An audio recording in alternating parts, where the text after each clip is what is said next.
This is Nationwide on the network service of the Nigerian Television Authority. I am Lami Ali. You're welcome.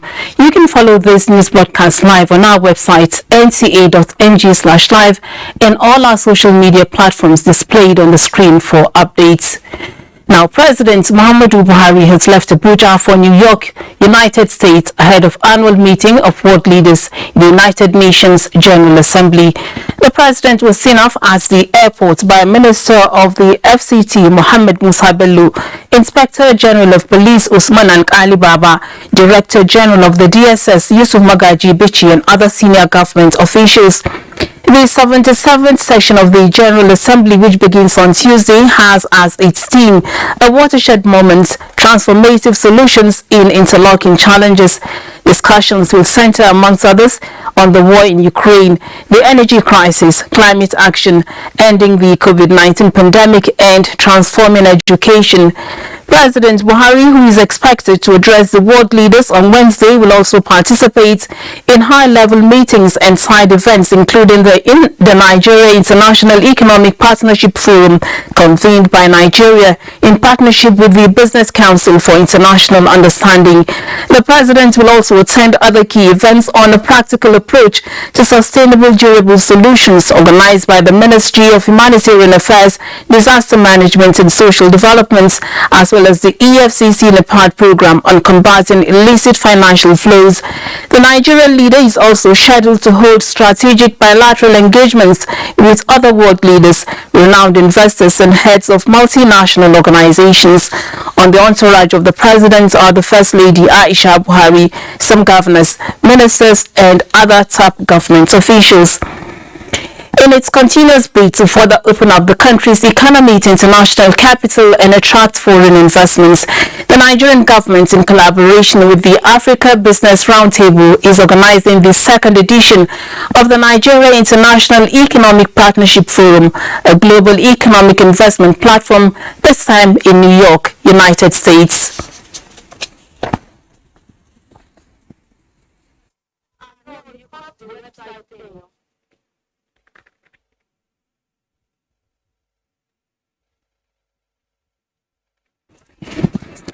Apologies for the mix-up. We now go to our next report.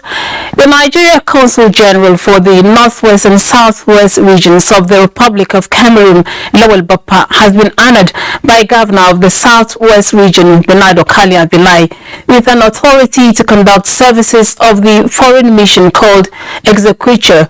While presenting him with the letter, the Nigerian diplomat was asked to promote and conserve the economic dynamism of Nigeria and Cameroon and ensure the preservation of its interests as stipulated in the Exchequer, and coordinate the activities of Nigerian community in his area of jurisdiction. He also called on Nigerians to always collaborate with the CG in the excise duty, which is to be executed in strict compliance with laws and regulations. The Consul General Lawal Bappa described as excellent diplomatic, economic, social relationship between Cameroon and Nigeria, which he explained spans through history. The event brought scores of regional, administrative and traditional authorities together, such as the Nigeria High Commissioner to Cameroon, Ambassador Abayomi Olonishakin, Consul General of Nigeria in Douala, members of the Consular and Diplomatic Corps, as well as the Nigerian community in Cameroon. The success story recorded by Nigerians in the area of agricultural biotechnology has continued to attract some African countries, latest is Ethiopia and Mozambique, as delegations from both countries indicated interest to adopt Nigeria's biotechnology and biosafety policy. Musa Aliu has the story. Copy is all good. Ivo Mocha is from Republic of Mozambique. She's savoring some Nigerian delicacies for the first time. We were informed that this cowpea was produced here using new technologies. Apart from cowpea, Nigeria also made breakthroughs in cotton and maize through the use of biotechnology. We are leading in the area of biotechnology and biosafety space. Mocha and other delegates from Ethiopia and Mozambique interacted with government officials and scientists on Nigeria's success story in biotechnology. We have developed guidelines on gene editing. We are currently developing guidelines on synthetic biology and also gene drives. After is to learn from Nigeria, to see what we have done, to see the advancement, and then to learn and then go and copy in their country. Director General, Agricultural Institute of Mozambique, Dr. Olga Fatini, said the lessons learned from the visit would help Mozambique develop a strong biosafety agency with full autonomy. We know that Nigeria has already succeeded in releasing the cowpea and the cotton, and I think that they have some good achievements that we can share and learn from them. On his part, President, Biotechnology Society of Ethiopia, harped on the need for Africa to develop its own genetically modified technology to address food insecurity on the continent. Musa Aliyu, NTA News. And still on agriculture, President Muhammadu Buhari has approved an intervention fund for the completion of construction of 10 rice mills in 10 states.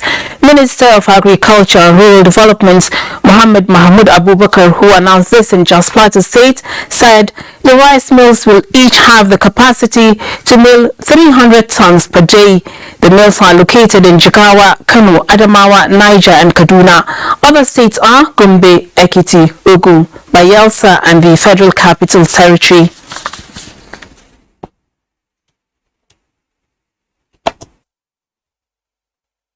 It is on this note that I wish to solicit the active participation and support of all stakeholders in the facilitation of rural infrastructure, research and innovation, credit and insurance, extension services, and agribusiness investment in the country. This will enable us to achieve food and nutrition security and economic development in Nigeria. Let me reiterate, this government has invested so much and supported the ministry with various interventions more than any other administration in recent past. What we can do best is to make sure we support the government by utilizing the resources adequately. Now, the Minister of State Petroleum Resources, Timothy Silva, says government policy on ICT in schools is aimed at preparing youths to participate creatively in the growth of a knowledge-based society for socio-economic development for global competitiveness. The minister made this known while inaugurating an Information and Communication Technology Center for the benefit of no fewer than 3,000 students of Government Secondary School, Kalgo, in Daura. Commission this project for the benefit of Katsina people and the whole of Nigeria to the glory of God. Government Secondary School Kalgo in Daura has joined the IT Compliant Schools courtesy of Nigerian Content Development and Monitoring Board. State Minister of Petroleum Resources, Timothy Silva, says the establishment of the IT Center was to enhance study, research, workshop and training in Nigerian schools. Students can through this facility learn internationally. They can learn online. That means that they can stay here and be taught by anybody anywhere in the world. So this now exposes the students here from Katsina State to the world, and we are quite happy that we've been able to do it. Similar interventions of the well-equipped computer machines was done in some selected secondary schools across the country. The minister was at the Emir of Daura, Alhaji Umar Faruk Umar's palace to pay homage, where the title of Sarkin Kudin Kasar Hausa was given to him and will be bound later by the Emir. From Daura, Awal Halaru, NTA News. Proper disposal and management of all forms of waste, including radioactive waste materials, which experts view as a challenge, engage the attention of stakeholders in the Nigerian Nuclear Regulatory Authority in Uyo. Kelvin Samuel reports that stakeholders were from oil-producing communities in Akwa Ibom State. Radioactive pollution has been a major concern of the society, especially those in oil-producing communities, due largely to oil and gas exploration. These experts say, if not checked, is capable of causing different health challenges. Hence, this workshop organized by the Nigerian Nuclear Regulatory Authority for all stakeholders to come up with implementable ideas that will lead to proper management of waste, those generated through oil and gas exploration. And which the resultant effect we all know is the pollution everywhere, and I'm so happy for this particular workshop. This workshop is here to expose so many things based on the 2021 findings, Nigerian Nuclear Regulatory Authority. Organizers of this workshop are optimistic that the outcome of this training will serve as a guide in the quest for holistic management of radioactive pollution. Certainly, there's no way we can drive this system with the epileptic nature of electricity we have. That now means that nuclear power driven electricity is a solution to our problem. But if this waste are continuously produced and then they are being disposed without it being treated the proper way it should be treated, it could lead to us having radiations higher than permissible limits. This workshop involving critical stakeholders is expected to come up with a communique that will ensure the overall safety of the people from radioactive materials. In Uyo, Kelvin Samuel, NTA News. Victims of recent flood in Kontagora town have been advised to relocate to safer areas. Niger State Governor Abubakar Sani Bello gave the advice in a message during the presentation of relief materials at the palace of the Sarkin Sudan of Kontagora. Flood had recently ravaged about 150 houses, displaced scores of persons, and killed 2 people. Majority of the flood victims allegedly built their houses along river banks in Kontagora, although the Niger State Governor Abubakar Sani Bello, during a sympathy visit, advised the flood victims, said to have been compensated some decades ago not to rebuild their houses along the river banks, but should relocate to safer areas. Some of the victims denied being compensated. No, I don't see anybody. There are some settlements that will not be compensated. Those places were compensated and they have to leave. Meanwhile, on the directive of the governor, the Niger State Emergency Management Agency presented food and non-food items to the flood victims. We have taken our assessment. The government is looking into it and see what can we do to avert the future occurrence. Items presented include 350 kg bags of rice, 200 bags of maize, 150 25 liters of palm and vegetable oil, 600 textile materials, 500 blankets and mats. The victims who condemned the governor's gesture said it will quicken the effect of their hardship, even though they are currently staying and taking refuge with their relatives in Kontagora town. Mukhtar Abubakar, NTA News. And from Nasarawa comes the report that motorists plying the Kefi Lafia Makudi Road have raised alarm over a collapsed culvert close to the Isa Mustafa Awai Polytechnic Junction, which is causing heavy traffic in the axis. Abigail Bashir reports. Approximately 4 kilometers away from the heart of Lafia is the culvert affected by rainfall, where a barricade has been installed, while motorists have to ply the other lane in order to get in and out of the city center. One lane like this is not good, so they should try their best to do the other side quickly so that motorists will follow the other way. It would be nice if the government should come and do a proper and a better work than how it is now. The road linking the Isa Mustafa Agui Polytechnic Lafia and Bukan CD is considered to be strategic and the only major highway in and out of Lafia, the state's capital.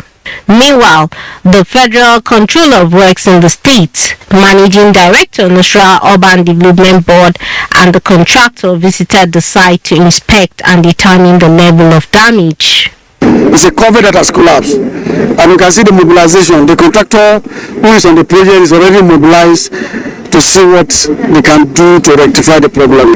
We've already written earlier to the Honorable Minister for Works with some observation as regard to the ongoing project. While advising motorists to drive with care, they gave the assurance that work will immediately commence to ensure the road is in good condition for all road users. In Lafia, Abigail Bashi, NTA News.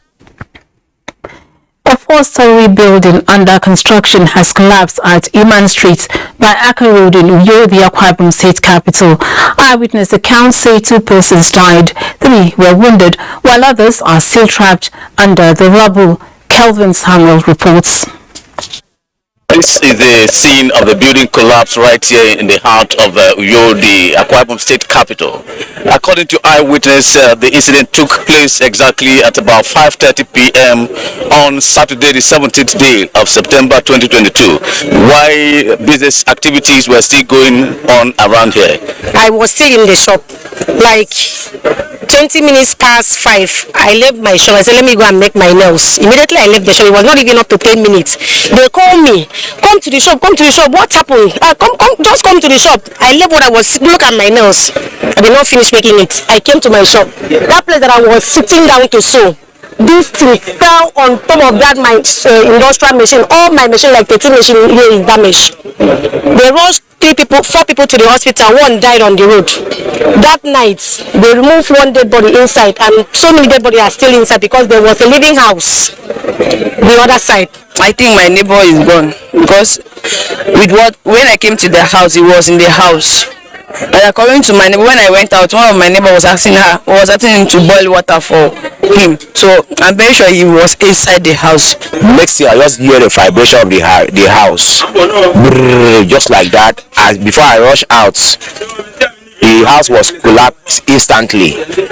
And by that incident, I rushed outside to try to raise your bat. 3 people. Then 2 are dead. 2 has injured. My shop, my room, and the building that was there. So it collapsed everything. Everything just gone. The people believe some of their loved ones are still trapped under the building, calling for more help for the total excavation of the site. At the time of this report, the actual reason for the collapse is not certain. However, this is not a regular occurrence here in Akwa Ibom State, given the nature of the soil. In Uyo, Kevin Samuel, NTA News. And we join Deola in Lagos for more reports from that zone. Hello Deola, it's over to you. Thank you, Lami. For a whole week in November 2021, the entire world watched in shared grief as not less than 45 bodies were recovered from the rubbles of a collapsed 21-story luxury apartment building on Gerrard Road, Ikoyi, Lagos. Time and again, awful memories of that incident have been brought back by series of collapsed buildings in different parts of Lagos where innocent people paid the supreme price. In this package, Ruth Aria Samuel brings us a report on the place of developers and building collapse. 1 minute it is standing tall and providing shelter, then it crumbles to a pile of rubbles, an entrapment for the very ones that made it. Cases of building collapse in Lagos State have assumed an alarming dimension, grossing an average of about 2 incidents per week. As a liberalized industry where private sector participation is huge, the real estate sector is dominated by private developers whose expertise is expected to make building construction a safe and standard affair. Developers are the owners of buildings. and saw the initiation, the thought in the first place to put up a structure is in their court, and everything that is associated with building is actually, the ball is in their court. They select contractors, they control material utilization, and of course they are the ones who say yes, it has reached a stage where the building is available and should be put into service. But is that really the case? The kind of structure they put there, that land is too small for that structure. And they are coming, I don't know how they approve that. There are some houses that you will see the shape. They'll give you one side shape like this. Some look as if they are going to fall tomorrow. To give your jobs due diligence. Let the right people get involved. People want to boycott the payment and say, my father had built so many houses, I can build. Of course you can build. Observations have shown a trend where a new generation of building owners hand over inherited estates to developers for reconstruction, mostly away from approved building plan. The need for quality control, experts say, should be a prime consideration for all stakeholders, with government in the lead. In Lagos, Ruth Ariel Samuel, NTA News. Some houses built along the canal around Mende, Maryland axis contribute to incessant flooding experienced by residents of that area that is said to have about 450,000 houses. Amaka Owu visited the area and filed in the situation report. This part of Mende area has been in existence for over 2 decades, with its unique topography making some parts of the area prone to flooding. More worrisome are structures built along the canal. Flood inside, water. And when this thing go down, the water go down, people continue going out. This area is mainly a swampy area, or the buildings blocking the canals. Because there are some people that has actually built along the canal, so close, or even blocking the canal itself. So we really implore the government to please come, especially the buildings on the canal should be dealt with. Another peculiarity of the area is the accessibility over the canal, which is the major and direct route to the vicinity. Thank God we in the estate, we actually did a bridge by ourselves. An iron bridge, it's just right behind me here, and during the day it's always traffic prone because it's only one car at a time on the bridge. It affects our shock absorber, but we need them to complete this bridge. The residents of the area are appealing to the appropriate authorities to assist in alleviating their plight. In Lagos, Amaka O, NTA News. Do not forget that you're still watching the Nationwide News, and you can follow on our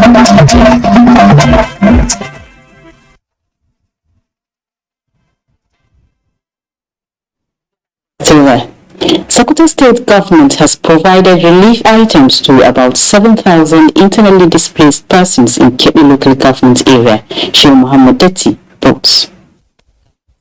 In recent times, inhabitants of many villages in Kebbi local government area of Sokoto State were chased away from their houses by bandits. The affected communities are taking refuge at some schools in Kebbi and Kuch towns. The internally displaced persons are forced to grapple with a lot of challenges, and this informed the decision of the Sokoto State government to procure relief items for them. The items include 200 bags of rice, 200 bags of gari, 100 jerrycan of cooking oil, 100 bags of groundnut cake, 50 bags of salt, 1,000 pieces of kettle, 1,000 buckets, and medicaments. Chairman Kebbi local government Awali Marapapaku said his council had earlier provided similar relief items to the IDPs. The issue of bonding is our problem now in Kebbi. We are appealing to the president, please let the president put their hand and assist our society. We will stay in peace in our area. He said government will continue to do everything possible to support the IDPs. In Sokoto, Sheikh Muhammad Detti, NTA News. There are a range of barriers to school attendance for girls, especially among the adolescent girls. Some of these issues are related to the menstrual cycle. What are these barriers and what is being done to tackle them in Sokoto State? One of Said Abdul Nasir tells us more.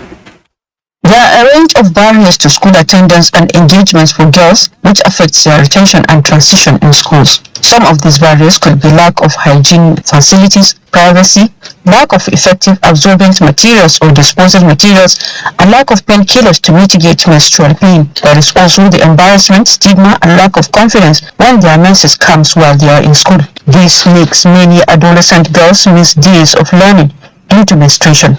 Yes, it will assist because when you are in school and your menstruation comes, you can be able to clean yourself while the pad bank is available in the school. To tackle these issues, the UNICEF under the Gate 3 in Sokoto State is introducing a pad bank for 50 selected junior secondary schools in 10 selected bridge local governments. The essence is to improve access, attendance, and participation by adolescent girls in learning.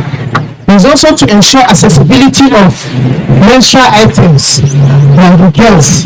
That is when unexpectedly they happen to their period during school hours. This is to also institutionalize menstrual products bank as a means of supporting transition of adolescent girls in schools. Wife of Sokoto State Governor Maria Aminu Waziri Tambwal, represented by the Special Advisor to the Governor on Human Rights and NGOs, Ubaida Mohammed Bello, pledged to work with the relevant stakeholders to ensure sustenance of the program. Every other partner to come together to ensure implementation of two very important government child secondary schools. This, I believe, will go a long way in improving retention and transition of girls in schools. The Girls Education Project 3, being funded by FCDO and supported by UNICEF, is ending this September.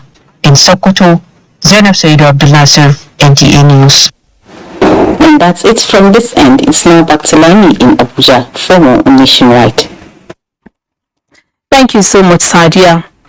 The 1.5 trillion naira recently recovered from oil and gas companies operating in Nigeria, the Buhari Media Organization BMO says, is another effort by the present administration to bring sanity to the sector.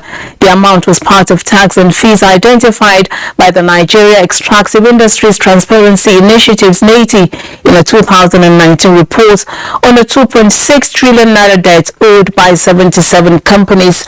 NATI is an agency in the presidency created in 2007 in line with global best practices. Thus, on President Buhari's watch, it became a proper watchdog in conformity with the NATI mission of promoting open and transparent management of oil and gas and mineral resources. BMO added that it was gratifying that while FIRS had earlier recovered $810 million, NURPC got $1.416 billion, amounting to $2.226 billion, that is 900 billion naira. NATI explained that by working with a National Assembly Review Committee, it was able to push the debtors to pay more, which then translated to FIRS getting an additional $662.9 million, while the NUPRC got $913.5 million, totaling $1.576 billion, that is 600 billion naira. BMO noted that it was not the first time NATI and by extension the Buhari administration was living up to expectations in the sector in the last 7 years. The group added that the Buhari administration will ensure that never again will the country be denied what is due to it from the extractive industries. Now, most payments for services rendered are rewarding, but some are unbelievable, as in the case of assassins who are paid handsomely to carry out their assignments. In the case of an 18-year-old suspect cooling his face in a police cell in Yola, however, 2,000 naira was paid as advance payments to eliminate an octogenarian who was accused of witchcraft in Dumni community of Song local government area of Adamawa State. Let's join Simon Asha to hear more on the alleged assassin's remaining balance and other issues involved.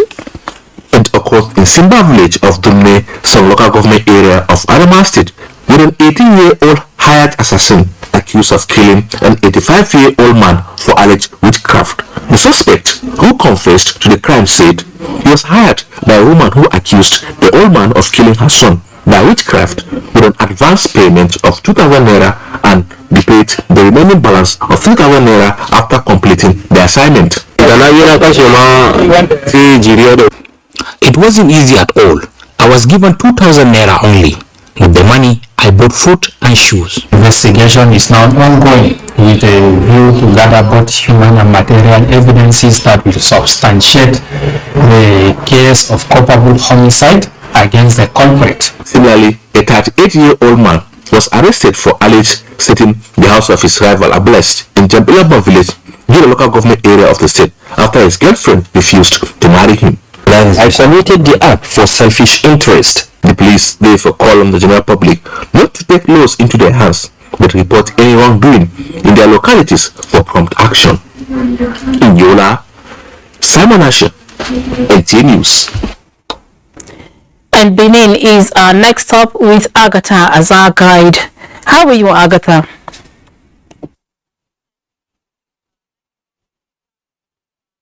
Thank you, Lami.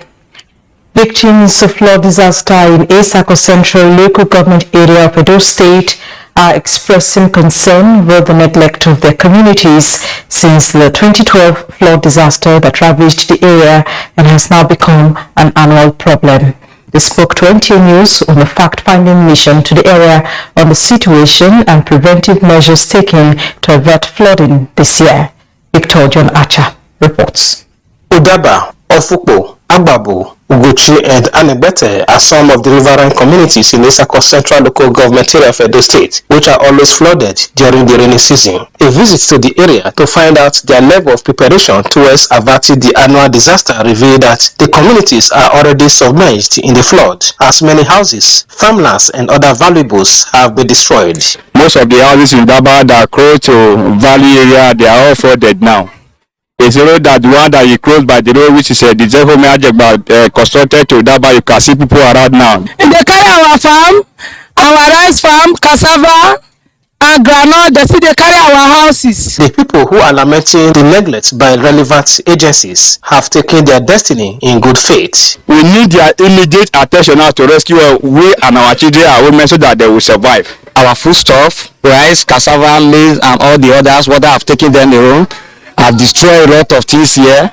We are just managing for surviving. On the efforts of government in evacuating them to the internally displaced persons camp built by the previous administration, the residents vowed not to leave their communities. The IDP camp is here is built for bush, and that place is a place where there is no marketing, and you cannot expect somebody to go there and stay like that.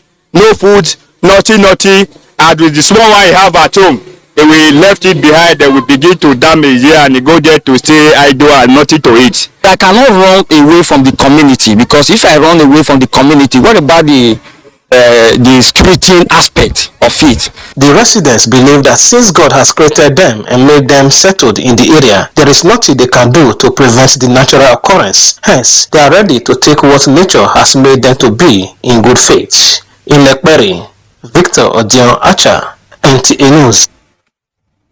President-elect of the World Medical Association, Dr. Osanho Inabulili, says the world is in dire need of healthcare workers to a peak of 20 million by 2030, and Africa is projected to be most challenged. Dr. Inabulili, who was on a courtesy visit to Edo State Governor Kodun Obaseki, says the ongoing brain drain in the healthcare sector in Africa, and particularly Nigeria, requires urgent attention. Goodluck Imani has details. Dr. Nabulele highlighted areas of priority with focus on addressing issues determining health system advancement, especially the protection of healthcare workers. Already I'm in discussion with some of the global bodies. I want to use Nigeria as a pilot case to see how we can more fundamentally protect healthcare workers so that they can continue to, of course, give their very best. Governor Obaseki recommends some ethical barriers to stem the tide. the foundations of our healthcare system in this country, particularly in the state, is just too weak. And it's not about infrastructure, it's about the people. So one of the things we're doing in the state today is just beyond the governance, putting together a new agency, putting together new processes, procedures, ensuring that there's a scheme to pay for healthcare. We are now in the second phase of transforming the institutions that pay the personnel to support our primary healthcare system. In the meantime, Governor Obaseki also received the participants in the Edo State Government Graduate Development Program who were groomed to deploy creativity, research, and data analysis to provide solutions to existing challenges in the public and civil service. In Benin, good luck in Naimi, NTA News. And that's a wrap here. Nationwide moves to Maiduguri, where Musa will take on the next line of reports. That's after this break.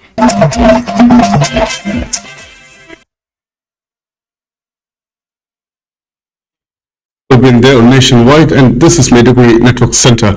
Let's begin with humanitarian issues. As part of sustained efforts towards empowering the citizenry whose means of livelihood were crippled by over a decade-long insurgency, Borno State government has again disbursed 100 million naira to 1,000 beneficiaries in Biu local government area. Mohammed Goni reports that the disbursement was part of Governor Zulum's official engagement in Biu local government area. Each of the 1,000 beneficiaries selected among women and youths receive 100,000 naira, which if properly invested will enhance trade and businesses in Biu Emirate. Governor Wagana Umara said government must sustain efforts to reduce unemployment and poverty, believed to be the part of the causes of Boko Haram insurgency, hence the continued assistance to the vulnerable citizens across the state.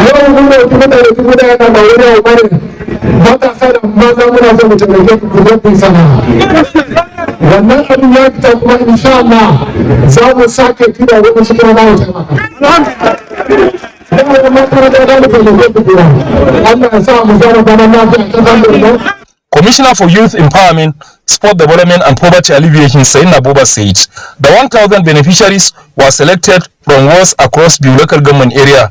It could be recalled that Governor Zulum had since 2019 distributed billions of naira to thousands of low-income citizens, especially unemployed youth, physically challenged, as well as aged men and women, to aggressively fight poverty across the state. Professor Wagana Umara, as part of engagement, also inaugurated shopping complex built by the local government council to boost local economy. He had earlier paid homage on the Emir of Biu, Moy Mustafa Umar Mustafa Aliu, who applauded Governor Zulum's developmental projects in Biu Emirate. From Biu headquarters of Biu local government, Mohammed Goni, NTA News. Stakeholders concerned about the growing degradation of the environment due to loss of vegetation have stressed the need for mass planting of trees as an effective way to mitigate the effect of climate change and create a safe and healthy environment for all. This came to the fore at a tree planting campaign to support ecological balance initiated by Christian Aid and the World Food Programme in Maiduguri, the Borno State capital. Jadwa Jasni will now bring us more details. There is no doubt that the 12 years of Boko Haram insurgency has taken its toll on virtually all facets of human endeavor in Borno State, including increased cutting down of trees for security reasons added to wood fuel, which is considered most affordable for the lower class, has further exposed the state to the dangers of climate change. Christian Aid and its donor, the World Food Programme, are however against this act and are hereby championing the planting of more trees to ensure lower temperature, clean and healthy air, build resilience and mitigate other effects of climate change on the populace. To tackle this climate change, we need to intervene immediately as a humanitarian in Maiduguri. The little land we have, we need to properly utilize them and protect them from further devastating effects of the environment. Having planted over 400,000 trees since 2018 to date, Christian Aid reiterated commitment towards providing more trees, among them 100,000 edible and economic trees for public consumption. Management of Bogies, Ministry of Environment and other stakeholders lauded the Christian Aid and WFP for standing up for the tree planting initiative and called on other organizations to emulate them. It's very important that all of us, we should take this matter seriously, try to plant as many trees as possible. The stakeholders also enjoined the Borno State University students in attendance to intensify efforts in supporting the recovery and resettlement drive in the state by doing more tree planting for the betterment of all. In Maiduguri, Jadua Jesini, NTA News. If you're just joining us, you're on to Nationwide on the Nigerian Television Authority. Let us at this point return to Lami in Abuja for more reports for us this evening. Thank you, Abubakar. A fatal auto crash has occurred in Ngoji, Gwagwalada Area Council of the Federal Capital Territory, Abuja, leaving at least 19 passengers dead and many injured. Abubakar Akwanga reports. The 31 victims from this multiple auto crash no doubt had hopes of arriving at their destinations safely, but this never happened. Two of the Toyota Hiace buses fully loaded with commuters rammed into a moving truck and simultaneously caught up in flame, leaving 19 people burnt beyond recognition. The Federal Road Safety Corps attributed the incident to speeding and wrongful overtaking and appealed to motorists to observe safety road practices. The other 12 victims had different grades of injuries. They are in the hospital. The crash happened at about 12 midnight.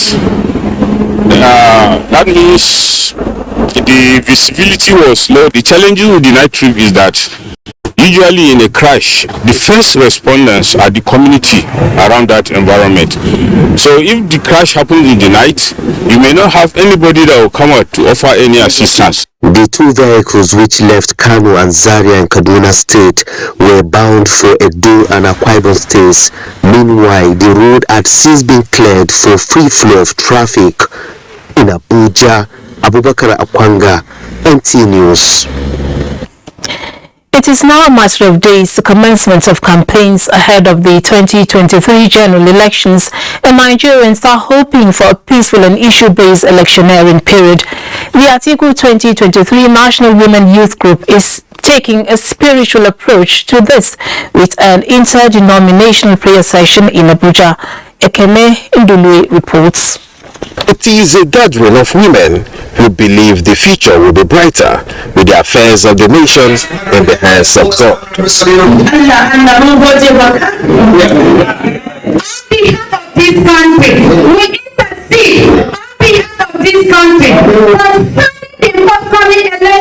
In supplication, we are asking God for peace and tranquility as activities gather pace ahead of the 2023 general elections.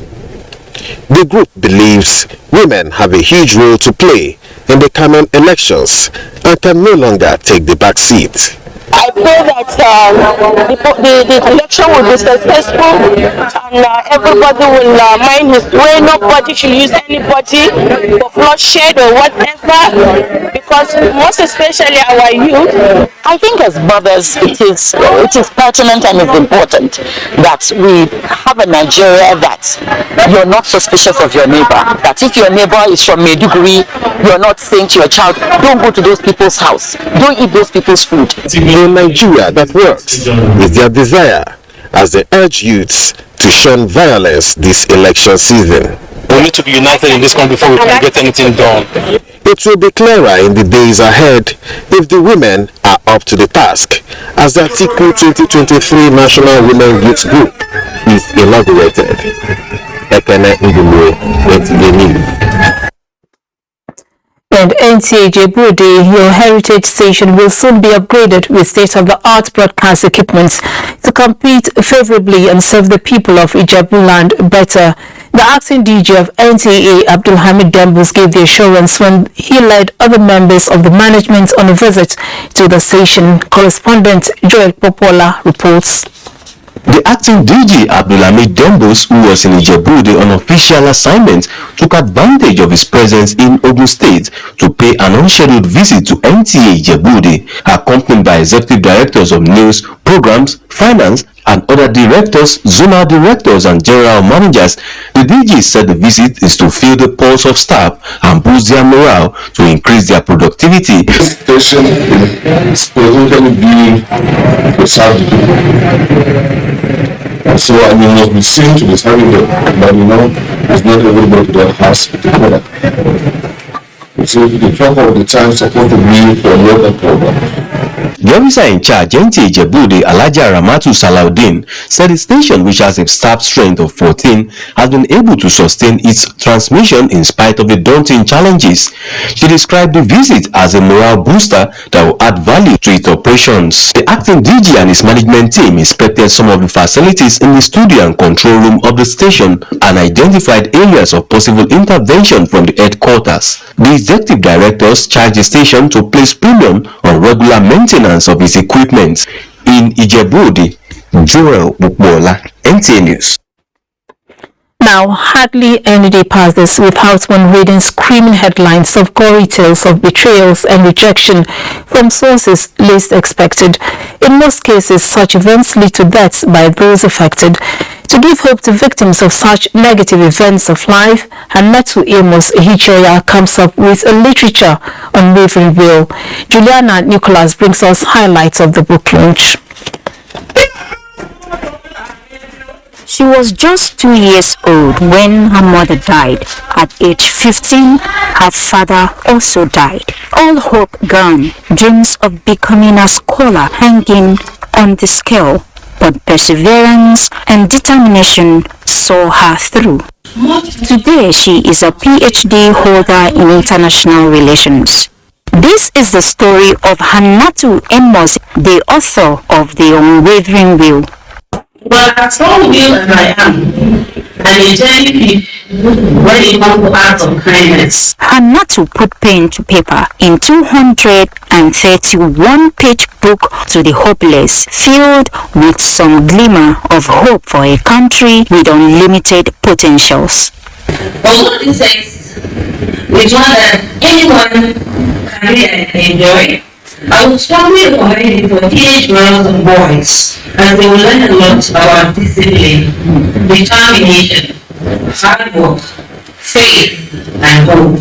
It says a lot that despite our differences, religion, culture, you can see. I see endless possibilities with this book. It's not just in schools. Parents have lessons to learn. People in the society have lessons to learn. So honestly, the sky is the starting point.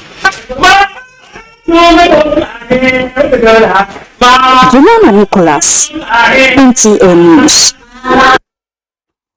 Let's join Cynthia Goon for latest news from the world of sports.